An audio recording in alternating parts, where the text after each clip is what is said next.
Today I'll show you how to sing the Psalms using the pointed text. By points I mean these accent marks that appear above some of the words in the psalm. They are found in some of the liturgical books of the Catholic Church's Roman Rite. In Australia, the psalms in the liturgical books have the Grail translation, the Grail Psalms. A new lectionary is being developed and is expected to have the Revised Grail Psalms. The Revised Grail Psalms are sold in two versions by GIA, both books for the same price. The singing version has pointed text and the other is without these points or accents. So which version should you buy?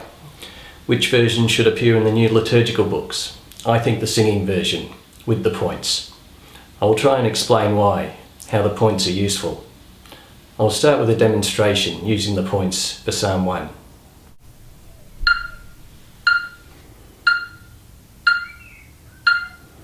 Happy indeed is the man who follows not the counsel of the wicked, nor lingers in the way of sinners, nor sits in the company of scorners, but whose delight is in the law of the Lord, and who ponders his law day and night.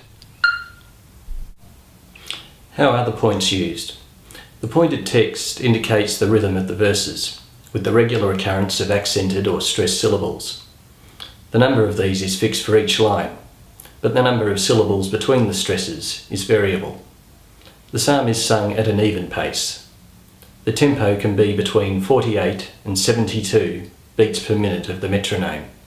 Each beat coincides with a stressed syllable, except for the introductory beat of each line.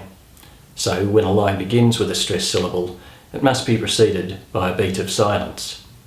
Now I'll make up a tune for Psalm 72.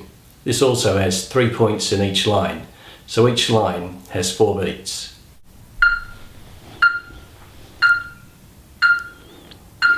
How good God is to Israel, to those who are pure of heart. Yet my feet came close to stumbling, my steps had almost slipped, for I was filled with envy of the proud, when I saw how the wicked prosper. My demonstrated psalms had 3 points in each line, so each line had 4 beats. But other psalms are a little more complicated, as with Psalm 118, with 4 beats for the first line, 3 beats for the next. They are happy whose life is blameless, who follow God's law.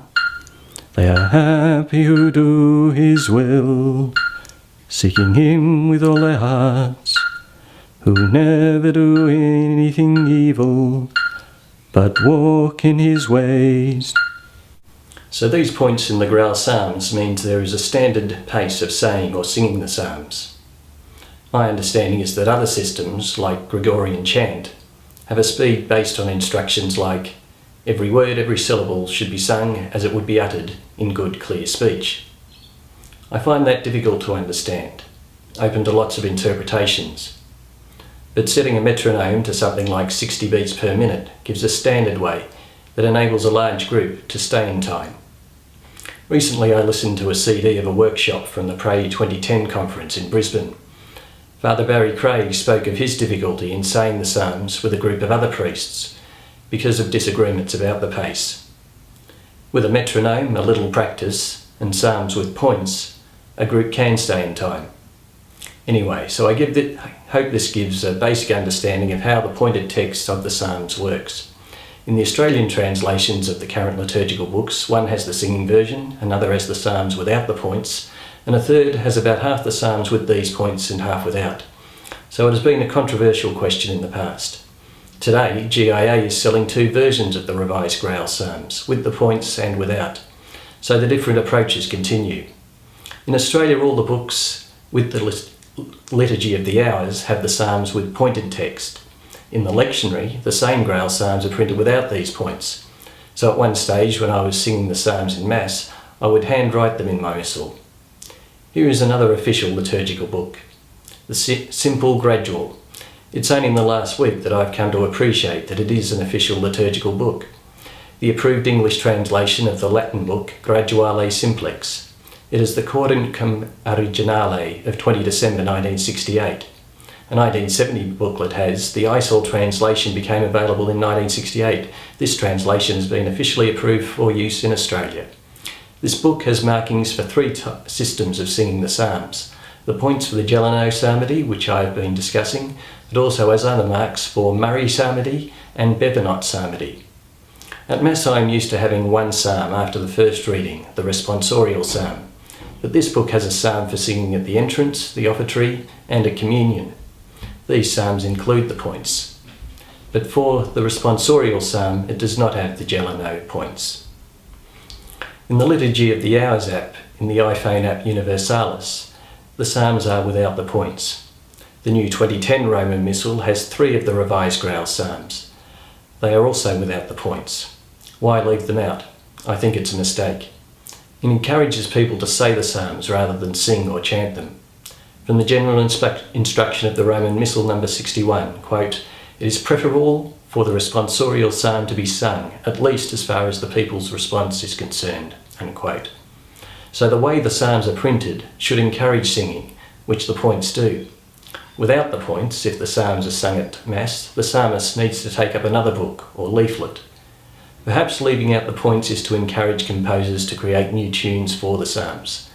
But by choosing the Grail Psalms and Revised Grail Psalms, they have already chosen a translation, deliberately made to have a rhythm, which the points indicate. What will the new lectionary have? The new book of the Liturgy of the Hours? I don't know. Monsignor Andrew Wadsworth, in the 2010 Crichton lecture, made the suggestion, quote, "to make your observations in relation to the new translation known to your bishops or directly to us in the ISEL office. In this way you will contribute personally to the necessary process of appraisal of the text in its use and assist in the process whereby liturgical translations are prepared in the future. Please don't say nobody asked me, I am asking you now," unquote. So Monsignor Wadsworth is asking for our input, so perhaps send an email about the lack of points for the Psalms in the 2010 Roman Missal. The address is isel@eliturgy.org. More information about singing the Grail Psalms can be found in the Psalms, a new translation singing version. Also the Grail Gelano Psalter, published by GIA. I'm John Lilburn, recording this video on 15 December 2012.